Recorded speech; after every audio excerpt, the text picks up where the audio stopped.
ang mga kwento ng pag-ibig, kwento ng buhay at kwento ng pag-asa dito sa Barangay Love Stories. Love Stories.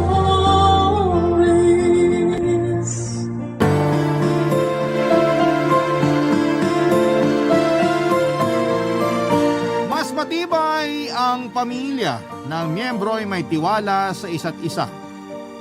Yung walang kompetisyon, walang inggitan at walang pagkukumpara. Ikaw kabarangay, gaano katibay ang pamilyang meron ka? Dear Papa Dudut, mapagpalang araw po sa iyo at sa mga nakatutok ngayon sa inyong programa na Barangay Love Stories. Madalas po akong nakikinig sa YouTube channel ninyo sa Barangay LS, kaya naman naisipan ko rin po na magpadala ng liham sa inyo para ibahagi naman ang kwento ko. Tawagin niyo na lamang po ako sa pangalang Radney, 33 years old na sa ngayon, at panganay sa magkakapatid. Ako rin ang nag-iisang lalaki sa amin at dalawa naman yung kapatid kong babae. Nagkatrabaho po ako bilang IT technician at sumulat po ako sa inyo para ikwento ang tungkol sa mga iniwan ng tatay ko nang pumanaw siya dahil sa cancer. Papadudot maayos ang naging buhay namin mula sa pagkabata dahil maganda ang trabaho ng tatay ko. Dati po siyang seaman at nang makaipon ay nagnegosyo na lamang. Magkasosyo sila ng kapatid niya sa buy and sell ng mga sasakyan at nakapagpatayo ng paupahan na may 10 kwarto. Bukod pa roon ang palayan nila tatay sa probinsya ng Quezon. Kung tutuusin nga po kahit na hindi na magtrabaho si Papa ay may kikitain na siya buwan-buwan. Pero mahal niya rin daw ang trabaho niya. Nakabili na rin siya ng bahay sa Tagaytay at may iba pa siyang mga property na hindi niya sinasabi sa amin kung nasaan. Bukod sa masipag ang tatay ko ay masasabi ko rin na magandang lalaki siya, makisig at malakas ang karisma. Kaya naman hindi na ako nagtaka noong malaman ko na nambababae siya noon. Pero kahit na ganoon ang tatay ko ay mabait naman siya at good provider sa amin. Nagagampanan niya ng maayos ang responsibilidad niya. Hindi lang sa pinansyal kundi pati na rin sa ibang mga bagay. Kahit busy siya sa trabaho ay nakakapunta pa rin siya sa mga importanteng events sa school ng mga nakababata kong kapatid, Papa Dudut. Naglalaan din siya ng oras para makasama kaming lahat, kumakain kami sa labas, namamasyal at kung ano-ano pa. Kaya naman naging kampante kami noon.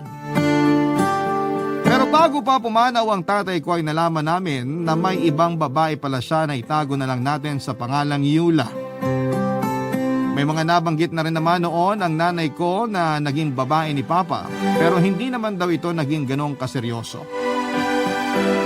Pero iba si Papa pagdating kay Yula. Mukhang tinamaan talaga siya at umabot pa sa puntong kinaya na niyang iwan si Mama para magsama na sila. Ang nakakatawa pa, kaedad ko lang ang babae niya. Pero dahil nagmana ako sa nanay ko na mabilis magpatawad, pinalampas ko pa rin ang mga nangyari. Hindi ko na rin noon mababago ang isip ni Papa. Pero kung meron mang mas apektado sa amin ay si Mama yon. Dahil doon ay sinikap naming iparamdam kay Mama kung gaano namin siya kamahal para hindi niya maramdaman na hindi na siya mahal ni Papa. Nasaktan kami nung tuluyan na nga kaming iwan ni Papa. Pinalo siya ng sakit niyang cancer. Lahat kami ay nagluksa at pag sinabi pong lahat ay kasama rin doon si Yula. Hindi na kami nagulat nang magpumilit po itong tumulong sa pag-asikaso sa funeral ng tatay namin. Inaasahan na kasi namin na mangyayari yon. Pero noong ikalawang gabi na ng burol ng tatay ko ay kinagulat naming lahat ang pagdating ng hindi inaasahang bisita, Papa Dudut.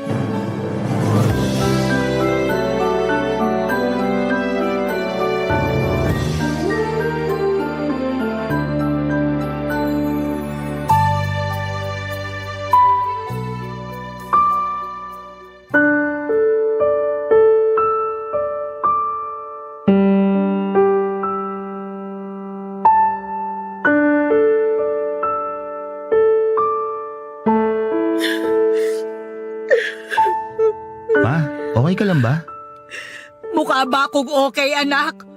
Wala na ang papa mo. Alangan naman maging masaya pa ako. Alam ko po. Pero wala na rin naman tayo magagawa dun eh. Saka diba, hiwalay na rin naman kayo. Oo, hiwalay lang kami ng bahay pero ako pa rin ang asawa niya. At mahal na mahal ko pa rin ang papa ninyo. Kaya sobrang sakit dito para sa akin. Kung ibang pagkakataon lang talaga to, tatawanan kita ma. Umayos ka nga, Rodney. Baka sa kakaganyan mo tularan mo rin yung papa mo. Naman, bata pa ako para tularan si Papa. Gusto ko pa mabuhay na matagal. Hindi yun ang ibig kong sabihin. Yung pambababae niya ang tinutukoy ko. Seryoso ba ma? 11 years na nga kami ng girlfriend ko tapos duda ka pa rin sa akin. Ang lala ng trust issues mo ma. Paano ko hindi magkakaroon ng trust issues kung marami nang ginawa kalokohan ng papa mo nang hindi ko alam? Baka nga mamaya, bigla na lang magsulputan dito sa lamay ng papa mo yung iba pa niyang mga kabit Buti pa nga sana kung kabit lang. Pero baka mamaya may sabit pang anak. Naku, binanggit niyo pa. Pag yan talaga nagkatotoo. Ma, nakikita niyo ba yung nakikita ko? Ha? Anong nakikita? Magandang gabi po sa inyo. Magandang gabi naman. Sino ka ba, Ineng? Pamangking ka ba ng asawa ko? Hindi po, girlfriend niya po ako. Girlfriend? Ma, yung boses niyo po. Kalma lang tayo. Ha? Paano ako kakalma? Narinig mo naman yung sinabi niya, hindi ba? Ma, ako na munang bahala rito, okay? Miss, anong pangalan mo? Ara, ikaw si Rodney, di ba? Ikaw yung panganay ni... Oo, ako nga. Pwede bang mag-usap muna tayo sa labas? Sige. Sasama ako!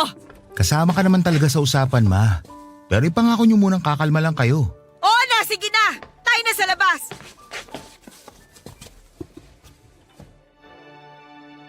Ilang taon ka na, Ara? 30. Ano? 30 ka pa lang? Mas matanda pa sa'yo yung panganay ko Alam ko pong magugulat kayo sa edad ko. At wala rin po akong balak na makipag-away sa inyo. Alam ko naman po na ikaw yung asawa ng boyfriend ko. Hindi niya nilihim sa akin yung tungkol sa una niyang pamilya. Abay, dapat ko bang ikatuwa yon? Ako yung asawa niya, miss. At ikaw, masyado ka pang bata para pumatol sa asawa ko. Marami ka pa namang makikilala na... Pasensya na po kayo pero wala na rin naman yung boyfriend ko. Isa pa, may anak din kaming dalawa. Nandito ako para makiramay at makita siya bago man lang siya mailibing. Ay, teka, sandali. Tama ba yung narinig ko? May anak kayo? Tama po, may anak kami. Hindi ko lang siya sinama rito kasi gusto ko muna makipag-usap sa inyo. Ay, ba't parang di na ako nagulat? Ma, pagbigyan na natin siya. Huwag na natin ipagdamot si Papa. Wala na rin naman tayo magagawa. Kung pagbibigyan mo yung babaeng yan, hindi ko siya aasikasuhin. Papa Dudut, dahil wala na nga si Papa, ay ako na muna ang tumayong padre de pamilya sa amin. Kapag hindi makapagdesisyon si Mama, ay ako na muna ang namamahala sa lahat. Madalas kasi siyang natatalo ng emosyon niya. Kaya naman nang dumating sa burol ni Papa ang isa pa niyang karelasyon, ako na lamang ang nag-asikaso. Hindi ko gusto na maraming babae si Papa. Pero alam ko rin naman na wala na sila ni Mama bago pa siya tuluyang nawala sa amin. Naintindihan ko rin naman ang nanay ko dahil pagdating sa papel ay kasal pa rin sila. Nang makausap ko ng masinsinan si Ara ay doon ko nalaman na balak na pala siyang pakasalan ni Papa. Nakaplano na raw noon ang lahat dahil desidido na ang tatay ko na hiwalayan si Mama. Nang mailibing naman si Papa ay nakausap namin yung kakilala niyang abogado. Bago pa pala siya mawala ay nahati na niya ang lahat ng mga naiwan niyang property. Doon na rin namin nalaman na hindi pala tinuloy ni Papa ang mag-file para sa annulment ng kasal nila ng nanay ko.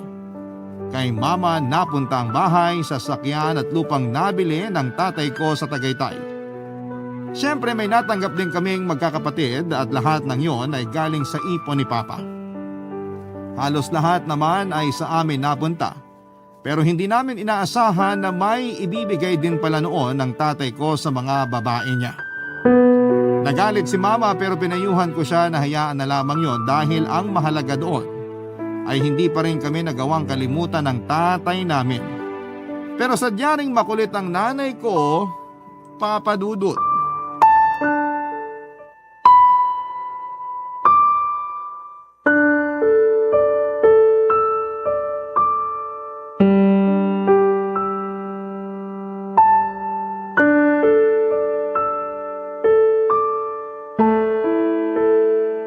Hindi ko talaga matanggap na may nakuha pang mana sina Yula at Ara. Ma, hayaan na natin sa kanila yun. Si Ara, kailangan niya yung pera na tanggap niya kasi may anak sila ni Papa. Paano kung ikaw yung nasa sitwasyon niya tapos mag-isa mong palalakihin yung anak niyo? Pambihira naman kasi yung tatay mo. Hindi man lang inisip yung mararamdaman ko. Narinig mo naman yung sinabi nung Ara na yon, hindi ba? Matagal na silang nagsasama. Matagal na po sila nagsasama kasi matagal na rin naman po kayong hiwalay ni Papa. Malinaw naman po sa inyo na wala na kayo, hindi ba? Bakit ngayon pa kayo nagkakaganyan? Hoy Rodney, ako yung nanay mo ha? Bakit parang mas kinakampihan mo pa yung Ara na yon? Huwag mo sabihin nahawa ka na rin sa tatay mo. Ma, paulit-ulit na lang kasi to. Nakakainis lang kasi anak eh. Tanggap ko na nga yung sa kanila ni Yula. Tapos meron pa palang Ara. Baka naman may tinatago pang anak yung papa mo. Sa tingin ko naman po ma, wala nang ibang anak si Papa. Sina Yula at Ara lang naman yung nagpakita sa atin eh. Kasi kung meron pa at nalaman nilang wala na si Papa, baka magkakasabay pa sila nagpakilala sa atin. Ay nako, ewan ko ba pero iba itong pakiramdam ko eh. Parang hindi pa ito tapos. Pakiramdam nyo lang po yan ma. Pwede ho bang kumalma na kayo? Pag tumaas pa blood pressure nyo, baka magkita pa kayo kagad ni Papa niyan. Tumigil ka nga! Kinikilabutan ako sa'yo eh! Doon din naman punta nating lahat. Una-una lang talaga ma. Kaya habang humihinga pa tayo, sulitin na natin yung oras natin dito sa lupa. Sa tono mong yan, parang nakikita ko sa'yo yung tatay mo. Ay nako, sinasabi ko talaga sa'yo Rodney, wag na wag mong tutularan yung pagiging babaero niya. Tingnan mo nga si Ara, mas bata pa sa'yo. Parang kapatid mo lang yun eh. Ang pogi naman kasi masyado ni Papa. Sige, kampihan mo pa yung tatay mong ulupong. Sinusubukan ko lang maging sip-sip sa kaluluwa niya para hindi niya ako bisitahin tuwing gabi. Ay naku, ewan ko sa'yo. Oh, para saan naman yung buntong hininga niyo na yan? Naisip ko lang kasi anak, kahit naghiwalay na kami ng tatay ninyo, hindi pa rin niya hinayaang masira ng tuluyan yung pamilya natin. Paano niyo naman nasabi? Dalawa nga yung babae niya. Di pa ba tayo sira nun? Kasi marami siyang pagkakataon para mag-file ng annulment. Pero hindi niya ginawa, anak. Hindi niya itinuloy. Ay, namatay siya nang ako pa rin ang asawa niya. At sa akin pa rin niya ipinagkatiwala yung karamihan sa mga naipundar niya. Kaya nga dapat, magpasalamat pa rin po tayo sa kanya. Hindi naman siya nagkulang sa atin. Maloko lang talaga siya pero naging mabuting ama pa rin naman siya sa amin ng mga kapatid ko. Oo na. Tsaka alam ko rin naman na mas mahal mo yung papa mo. Kaya palagi mo siyang ipinagtatanggol eh. Si Mama talaga napakaselosa. Pareho ko kayong mahal. Pero syempre ako yung panganay. At ako rin yung nag-iisang lalaki kaya ngayong wala na si Papa, ako na yung magiging boses niya sa pamilya natin. Ay, salamat anak ha. Pagpasensyahan mo na ako. Ako dapat yung mas maayos mag-isip sa ating lahat. Kasi ako na lang yung magulang ninyo. Pero ako pa rin yung parang kailangan ninyong pagsabihan. Huwag niyo na po isipin yun. Basta mula ngayon, sagot ko na kayo. Papadudot ng mailibing si Papa at mahati-hati na ang mga ari-ariang naiwan niya. Inisip ko na yun na ang simula ng tahimik naming buhay. Gaya nga ng sinabi ko kay Mama, ako yung panganay at nag-iisang lalaki sa aming magkakapatid. Kaya sagot ko na sila. Gusto ko noong patunayan na isa akong responsableng kuya. Natutuwa nga ako na kahit papaano ay naging patas si Papa sa mga naiwan niya. Pagkatapos naming mag-usap ng nanay ko ay nagpaubaya na siya at hindi na kinontra pa yung mga iniwan ni Papa kina Yula at Ara. Hindi ko lang talaga akalain na sa edad kong 32 ay may kapatid pa ako na kapapanganak pa lamang. Sabi ni Ara ay nakita naman daw ng tatay ko ang anak nila bago pa may mangyari. Babae ang anak nila. Siguro kung hindi naging mabuting ama sa amin ang tatay ko ay magagalit ako kapag nalamang nagkaroon siya ng anak sa iba. Pero dahil hindi naman siya nagkulang sa amin ay parang naging madali na lang sa akin na tanggapin ang mga nangyari. Isa pa ay kung meron mang mas kawawa sa amin noon, yun ay ang anak ni Papa kay Ara dahil siya ang pinakabata. Ni hindi man lang niya naranasang makausap at makasama ng matagal si Papa. Hindi tulad namin na nasulit ang bawat oras na kasama siya. Papa Dudut, kung kailan tanggap ko ng meron pa kaming kapatid sa ibang babae ni Papa ay okay rin naman si Mama. Saka naman namin nalaman na hindi pa pala tapos ang sorpresa sa amin, Papa Dudut, kahit na wala na si Papa. Barangay Love Stories. Barangay Love Stories. Papa Dudut, nung dalawin ko ang puntod ni Papa ay may naabutan ako doon. Hindi ko sigurado kung lalaki ba siya o babae kasi kung tindig yung titignan ay parang babae talaga. Pero panlalaki naman ang gupit at pananamit niya. May dala pa itong bulaklak at kandila. Kahit nakatagilid ito ay hindi pa nagpapakilala ay nagkaroon ako ng ideya. Aaminin ko na nagngingit-ngit na kagad ang kalooban ko ng mga sandaling yon. Kamukhang kamukha kasi siya ni Papa noong medyo bata-bata pa. At sa palagay ko ay nasa late 30s na ang edad niya. Sa tingin ko ay tomboy siya pero kahit na ganoon ay parang carbon copy pa rin siya ng tatay ko. Pinilit kong alalahanin noon kung may nakwento ba sa akin si Papa na nakababata niyang kapatid o malapit na pinsan na kamukhang kamukha niya, pero wala naman akong maisip. Kasi kung meron man ay imposibleng hindi niya yon sasabihin sa amin. Matagal ko siyang tinitigan, hindi ko kasi alam kung lalapitan ko ba siya o kakausapin o aalis na lamang ako para wala na akong dahilan na kilalanin pa siya. Pero nanatili lang talaga akong nakatayo doon. At nung humarap siya, nginitian pa niya ako na parang matagal na niya akong kilala, Papa Dudut.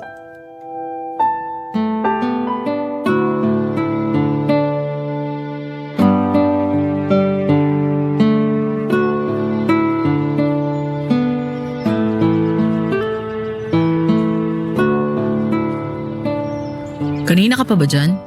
Pasensya ka na ha. Medyo malalim kasi iniisip ko kanina kaya hindi ko na malaya na may kasama na pala ako rito. Anong ginagawa mo rito sa puntod ng tatay ko? Kapatid ka ba niya? Ay hindi, di niya ako kapatid. Kung ganun, sino ka? Ako si Owen. Rowella talaga ang pangalan ko pero Owen yung madalas na itawag sa akin. Nahahalata mo naman siguro na tomboy ako. Ikaw si Rodney, di ba? Paano mo nalaman pangalan ko? Sinabi sa akin ng tatay mo. Madalas ka kasi niyang ikwento sa akin. Mabait ka nga raw sa kamanang-mana ka sa kanya. Pasensya na, pero bakit naman niya ako ikukwento sa'yo? Sabi mo nga, hindi ka naman niya kapatid. Di nga talaga niya nasabi sa inyo pero kapatid mo rin ako. Nauna nga lang akong ipanganak kaya hindi mo ako kilala.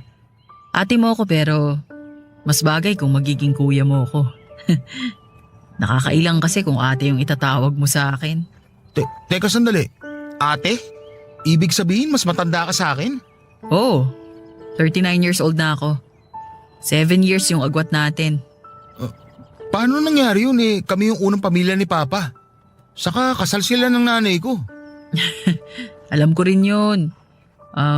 Kung gusto mong malaman yung nangyari dati, kwentuhan muna tayo sandali.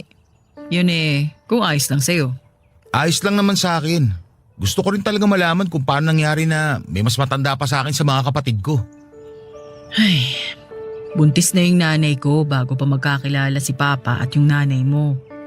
Pero hindi gusto ni na lolo't lola si Mama. Kaya ayun, hindi pumayag na ikasal silang dalawa. Kung ganun, may iba pa palang babae na inuuwian si Papa nung nabubuhay pa siya? Wala. Paanong wala? Sabi mo nga anak ka rin niya.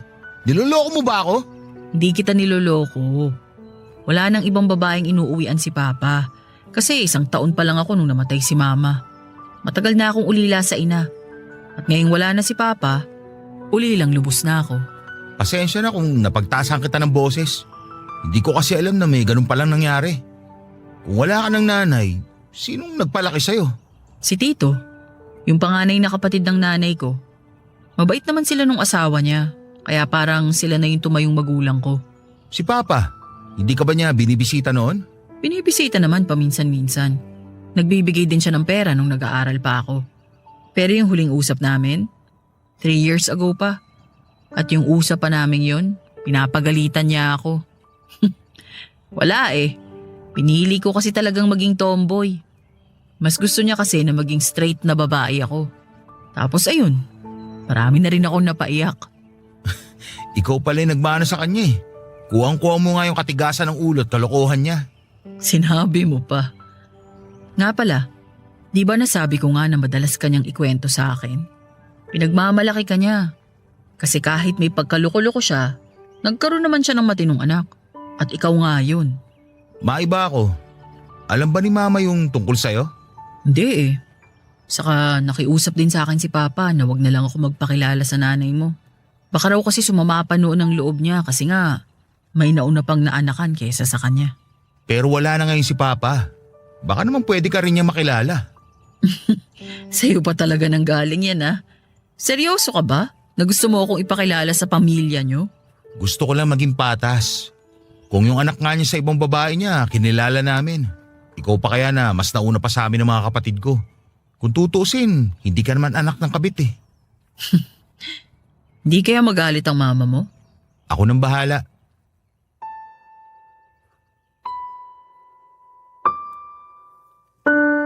Papa Dudut, isinama ko noon sa bahay si Owen.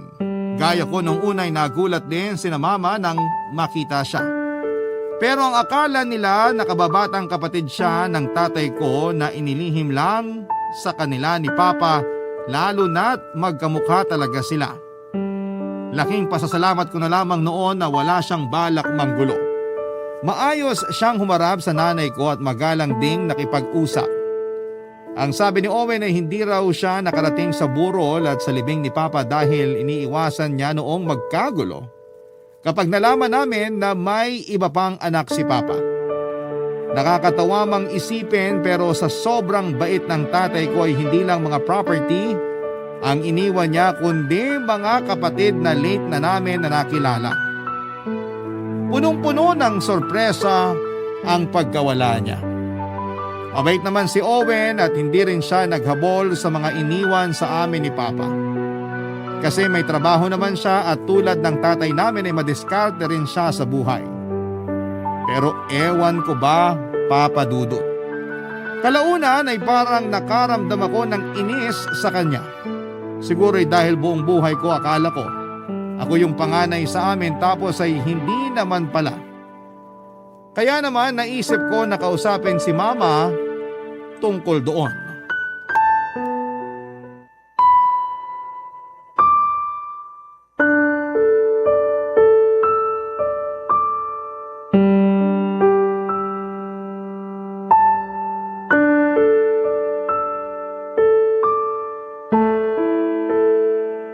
Ma, pwede ba tayo mag-usap? Oh, tungkol saan naman?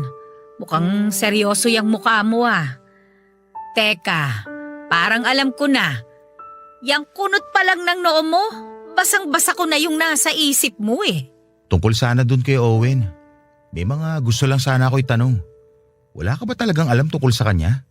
Nak, hindi ba sinabi mo na hindi na natin pag-uusapan yung tungkol sa ibang mga anak ng papa mo? Tapos ngayon, ikaw pa ang nagsisimula. Sinabi ko nga po yun pero ang hirap lang talaga tanggapin na hindi naman pala ako yung panganay. Sus, ano naman? Hindi naman mababago no na naging panganay ka pa rin sa mga kapatid mo. May mawawala ba sa'yo dahil nalaman mong mas matanda sa'yo si Owen? Ayaw mo pa nun? Parang nagkaroon ka na nga ng ate at kuya sa katauhan niya. Nga naman eh, nakuha niyo pa magbiro ng ganyan. Ang seryoso mo kasi eh. Nakakainis lang yung pakiramdam na akala ko ako na talaga yung panganay. Tapos may iba pa pala. At siya pa talaga yung totoong panganay sa aming dalawa. O di ngayon, alam mo na yung pakiramdam. Nakakainis, hindi ba? Yung akala mo ikaw lang, pero may iba pa pala. Iba naman yung sa inyo eh. Magkaiba lang yung kategorya. Asawa ako at anak ka. Pero pareho yung pakiramdam. Nakakainis, nakakagalit. Pero marirealize mo rin na hindi mo na pala dapat maramdaman yun. Tapos na Wala na yung papa mo. Ang magagawa na lang natin bigyan siya ng kapayapaan. At mangyayari lang yun kung tatanggapin mo ng si Owen yung panganay. Basta ma, naiinis pa rin ako. Para kang bata, anak. Alam mo, ngayon lang kita nakitang ganyan na. Para kang batang nagmamaktol. Naman tinawanan mo pa talaga ako. Paalala lang ha, ako yung anak mo dito. Baka mamaya ampunin mo pa yung Owen na yun. Lalo na babae siya. Kahit na tombo yun, sigurado ako magkakasundo kayo. Ipinagdadamot mo ba ako, anak? Ipagdadamot ko talaga kayo. Marami na kaming naging kahati kay Papa. Kaya ikaw, sa amin ka lang. Hayaan mo na sila. May mga nanay din naman sila eh. Huwag mo kami dagdagan ha. Ba. At sino naman may sabi sa'yo na dadagdagan ko pa kayo? Subukan mo lang po ma. Mambababae talaga ako. Hoy, umayos ka nga, Rodney, ha? Magtino ka. May mga kapatid kang babae. Lagi mong iisipin yun. Di ka na talaga mabiro ma. Oy, siya nga pala, anak. Parang may nabanggit nga sa akin yung tatay mo noon eh. Hindi ko lang masyadong maalala yung sinabi niya. Pero kapag nagtatanong naman ako, umiiwas naman siya. Sabi niya kasi, may nauna pa raw talaga sa akin. Eh di yun na nga yung nanay ni Owen. Seryoso, nak? Owen lang talagang itatawag mo sa kanya? Ma, please naman. Huwag mo nang simulan. Parang mas bagay yata kung Kuya Owen ang itatawag mo sa kanya. Ay kasi nga hindi ba? Ayaw naman niyang magpatawag ng ate. Oh, bakit natahimik ka naman dyan? Paano kung gustuhin niya nga na maging ate o kuya sa amin ma? Papayag ka ba? Anong ibig mong sabihin? Yung kilalanin niya rin ng mabuti mga kapatid ko. Tapos magiging close sila. Hindi naman siguro, anak. Mukhang okay naman siya kahit na hindi siya maging malapit sa inyo eh. Sana nga ma, para hindi na magulo. Papadudod sa kabila ng naging pag-uusap namin ni Mama ay hindi pa rin ako mapakali noon. Natakot kasi ako na baka bigla na lamang manghimasok sa buhay namin si Owen at biglang magpakapanganay. Sa totoo lang ay wala naman talagang mali doon, pero ayokong may iba pang maging malapit sa mga kapatid ko. Parang naging madamot ako bigla noon, siguro kaya ako nararamdaman yon dahil alam ko na sa aming dalawa ni Owen, siya yung mas marami ng karanasan sa buhay. Siya yung mas mature sa amin. Kaya pagdating sa mga desisyon ay siguradong mas pakikinggan siya kesa sa akin. Kaya gano'n na lamang ang pagkainis ko sa kanya. Isa pa ay babae pa rin naman siya, papadudot, kaya madali niya lang makukuha ang loob ng mga kapatid ko. Papadudot, aaminin ko na na-insecure ako sa kanya. Kahit saan kasi tingnan, sila ni Papa yung pareho sa lahat kahit pa hindi siya totoong lalaki. Magkamukha sila at nagkakasundo pagdating sa mga tipo nilang babae. Sigurado ako na madalas din silang nagkikita ng tatay ko noon. Hindi lang siguro yon inamin ni Owen para hindi ako mainggit sa closeness nila ng tatay ko. Dahil sa pagdating ni Owen sa buhay namin ay nagulo ang isipan ko. Bigla kong naikumpara ang sarili ko sa kanya. Kaya naman bago pa ako mag-isip ng kung ano-ano ay nagpasya na akong makipagkita sa kanya para makapag-usap kami ng masinsinan. Baka sakaling kapag nakausap ko na siya ay mawala na yung insecurities na nararamdaman ko sa kanya, papadudot, bilang isang panganay. Barangay Love Stories. Barangay Love Stories. Papadudot, hinanap ko ang social media account ni Owen. Hindi naman ako nahirapang mahanap yon dahil pareho lang naman kami ng ginagamit na apelyido. In-invite ko siya sa isang resto bar para mas makilala pa namin ang isa't isa. Pero alam ko rin naman sa sarili ko na hindi lang yon ang pakay ko. Pumayag naman siya na magkita kaming dalawa at ewan ko ba, pero bigla na naman akong kinabahan noon. Sinabi ko sa mga kapatid ko na bala kong mas kilalanin pa si Owen para malaman kung ano ang magiging reaksyon nila. At mas nagngit-ngit ang kalooban ko nang sabihin nilang ayos lang yon.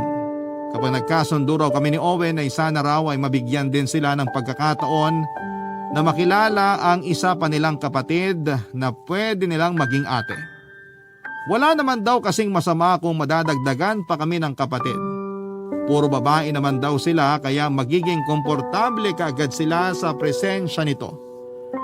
Batid ko na naiinis na rin sa akin ang ilan sa mga kabarangay na nakikinig ngayon. Pero ganon talaga ang nararamdaman ko ng panahon na yon, Papa Dudut. Ayokong magkaroon ng kaagaw sa pagiging panganay.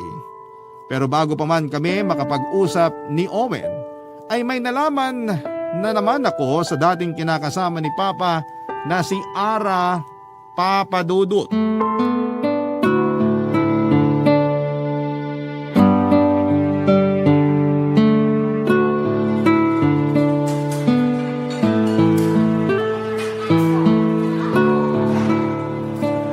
Buti na lang nakita kita rito.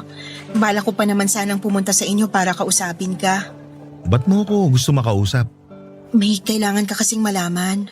Ha? Ano naman yun? Huwag mo sabihin na may tinatago pa kayo ni Papa. Hindi, ano ka ba? Wala na akong may tatago sa inyo at wala rin akong dahilan para gawin yun.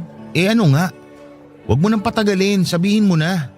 May nakipagkita kasi sa akin. Kamukhang kamukha ng papa mo. Kala ko nga kapatid niya eh. Ay, pinuntahan ka pala. Ano raw sadya niya? Hindi ka nagulat. Ibig sabihin, nagkita na rin kayo?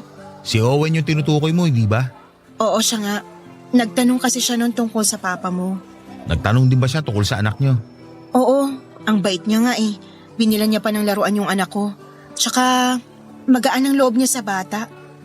Pal din pala eh. May sinasabi ka? Sabi ko, mabait nga pala talaga.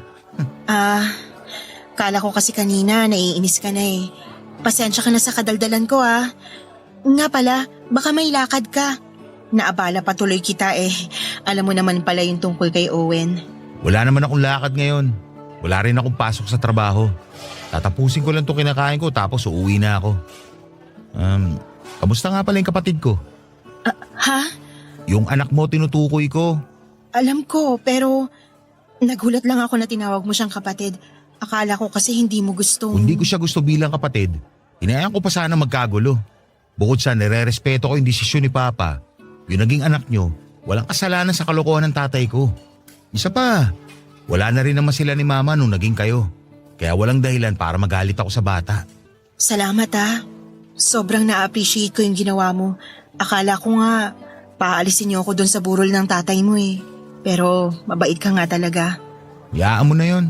Maliit na bagay lang naman yun. Saka ang mahalaga, naging patas si Papa sa lahat. Hindi sa lahat, Rodney. Anong ibig mo sabihin? Si Owen, wala siyang nakuha na kahit ano. Hindi siya pinamanahan ng papa mo. Labas na kami sa desisyon ni Papa. Kung ano yung nasa last will and testament niya, yun yung susundin. Wala nang iba. Sa bagay, mukhang hindi na rin naman kailangan ni Owen eh. Mukhang successful na siya. Namana niya sa tatay mo yung diskarte at sipag sa trabaho. Maganda na rin yung buhay niya kaya siguro hindi na naghabol sa mana. Kung nagkausap na kayo, ibig sabihin marami ka na ring alam sa kanya. Nabanggit niya kasi na naging close talaga sila ng… Alam ko na yun, okay? Hindi mo na kailangang ulit-ulitin. Hindi mo siya gusto, no? Wala ka na ron. Sabi ko na eh, hindi mo nga siya gusto. At alam ko kung bakit. Kung alam mo na, bakit ang dami pang sinasabi? Pauwi na nga.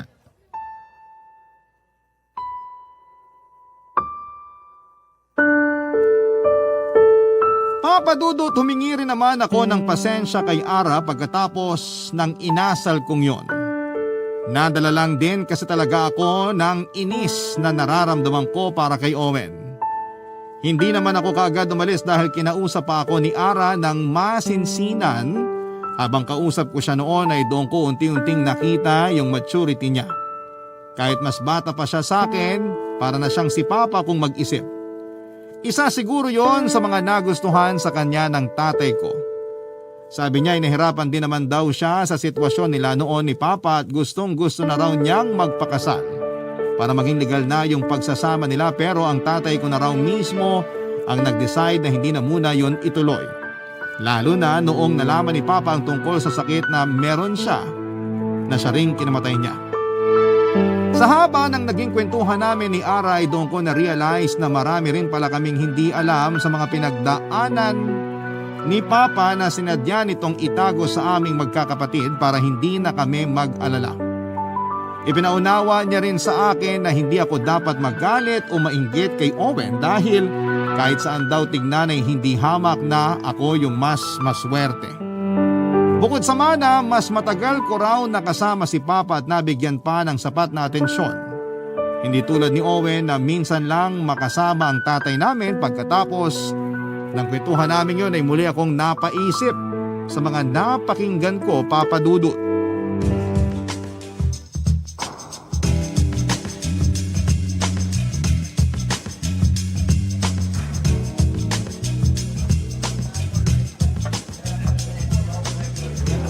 Buti nakarating ka.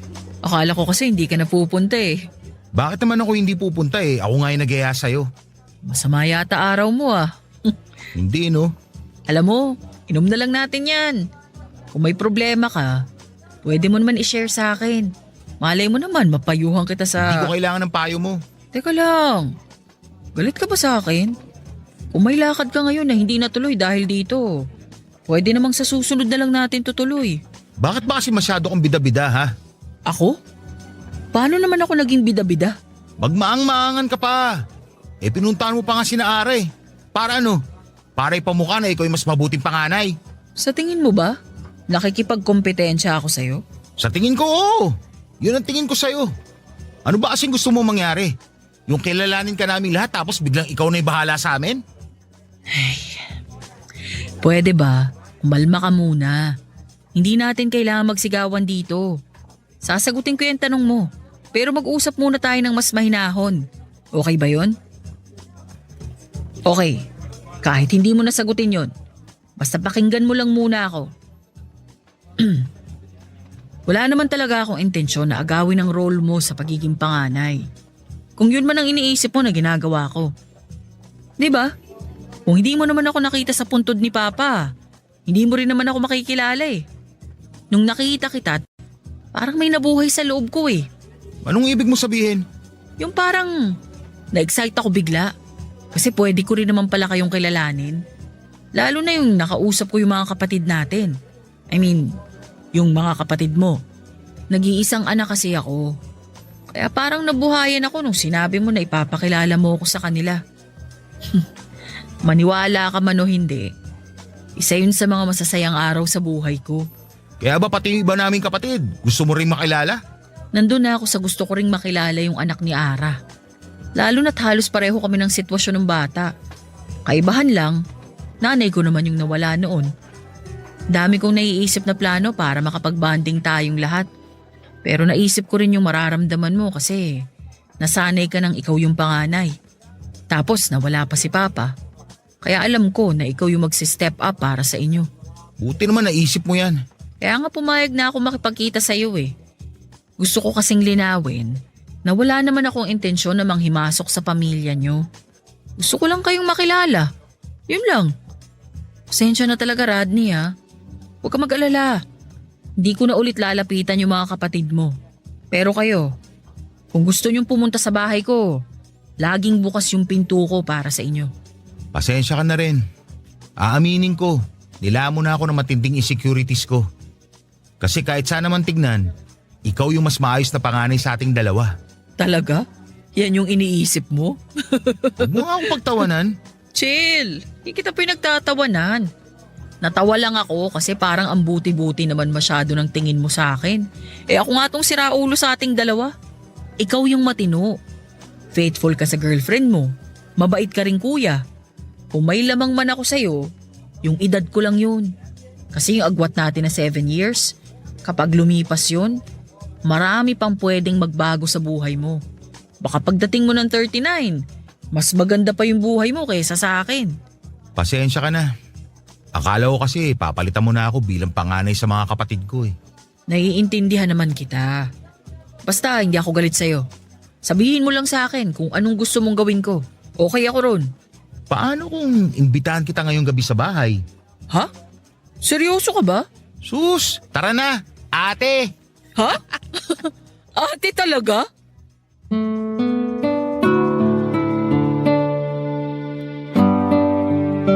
Papadudot, alam ko na nagulat din si Owen ang tawagin ko siyang ate sa kauna-unahang pagkakataon.